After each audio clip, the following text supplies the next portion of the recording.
Starting on the assumption that you're a teacher or probably a language teacher, what kind of teacher are you? Many people these days in the so-called post-methods era like to describe themselves as eclectic. So eclectic means that you have presumably a large tool bag to choose from. So let's just extend the analogy of a tool bag for a moment, or a toolbox. You want to put up a shelf and you've got a hammer. You're going to have a tough job putting up a shelf with a hammer. It's probably not impossible, but close to impossible. So you haven't got the right tools. So if you have a hammer and a drill, you could argue that perhaps it's going to be a little bit easier. But still not right, is it? So what if you had a hammer, a drill, and a screwdriver? Now we're moving in the right direction now, but still not there yet, because you need to have something to make sure your shelf is level, unlike most of mine that you can see behind me. In fact, they are now, but I'm not known to be very good at that kind of handy work. So we've got a hammer, a drill, a screwdriver, and a spirit level, something to make sure that the shelf is level. But actually you don't need the hammer, you decide. Or maybe you don't need the hammer. So we've got a tool which is in the box. We know what it does, but we don't necessarily need it today. And that in a way is what informed eclecticism is supposed to be about. It's about looking at all the methods, approaches, techniques from our rich and varied professional past as language teachers, and knowing enough about them to be able to say, well, this one is useful to me, this technique is going to be useful in this particular moment, and this one actually I don't really need. So if we look at that in slightly more depth, we can look at something like, for example, grammar translation. Now, grammar translation is still around, it's still alive and kicking in some parts of the world, I'm sorry to say. Students are invited to translate more or less meaningless pieces of language from one language to another in order to pinpoint, highlight, emphasize some grammatical structure.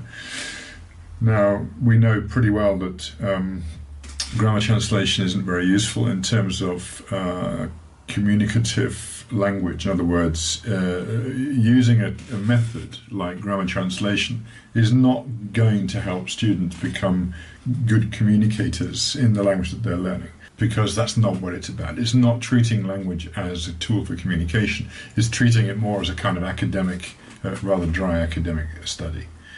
But in order to be able to reject that, you have to know about it. So that's part of informed eclecticism. It means that you know something about something and are able to say, that's not for me.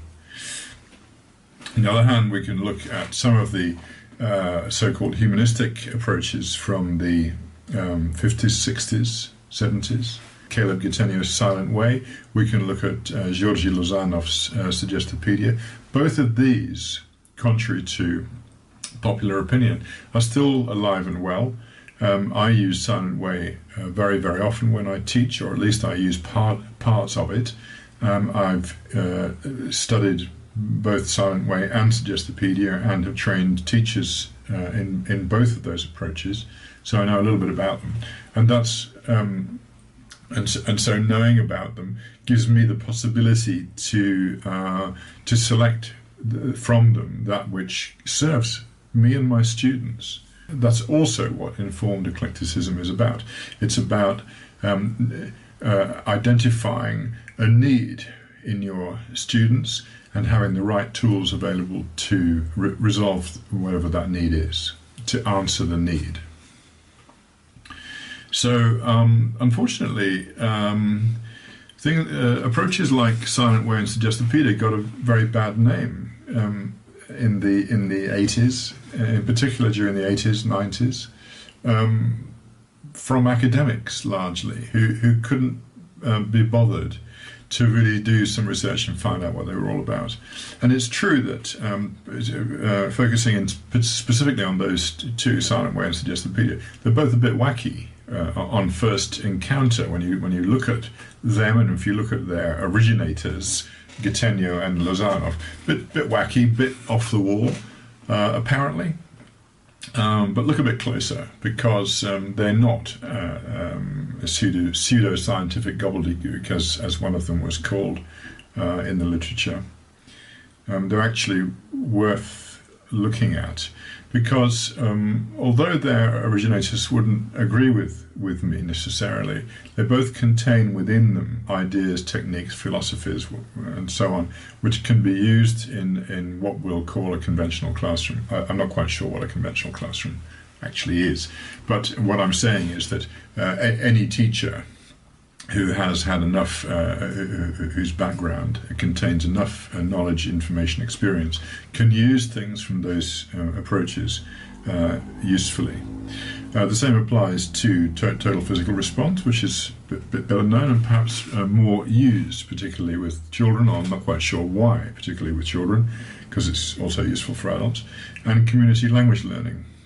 So two slightly less, what should we say, wacky, less strange, weird, whatever. And then we've got things like task-based learning. Task-based learning is a fabulous piece of didactic engineering, really, I think. So 21st century language teachers should know about task-based learning. They should be looking at what Prabhu did. I'm not suggesting for a moment that you look at a technique or a method or an approach and then you import the whole thing wholesale. What I'm suggesting is that you know enough about, for example, task-based learning to say, well, I can use some of that sometimes. So can you imagine that you've got all this knowledge, all these approaches at your fingertips? So you've got your hammer, you've got your drill, you've got your spirit level, you've got a whole array of tools, and you know enough about them to use them appropriately, sensitively, and in a way which is helpful to your students. So task-based learning, and then things like the lexical approach. They're moving into slightly more theoretical areas like corpus-based linguistics, finding out what all that's about, because that's terribly useful. And there are things that you can do with Google which emulate what a corpus can do. Very, very simple, very cheap, free, actually.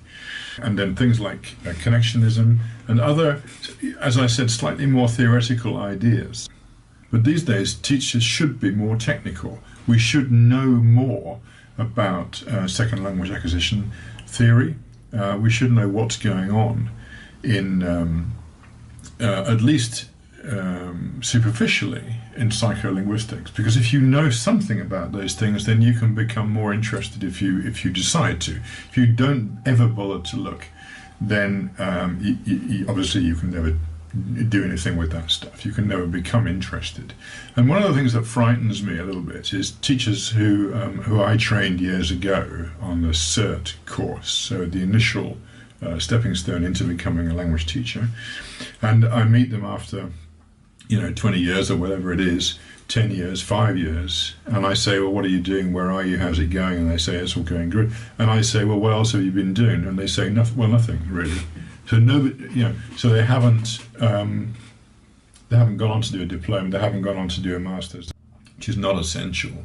I'm not suggesting for a moment that having a piece of paper, a qualification, is what it's all about. That's not where I'm coming from.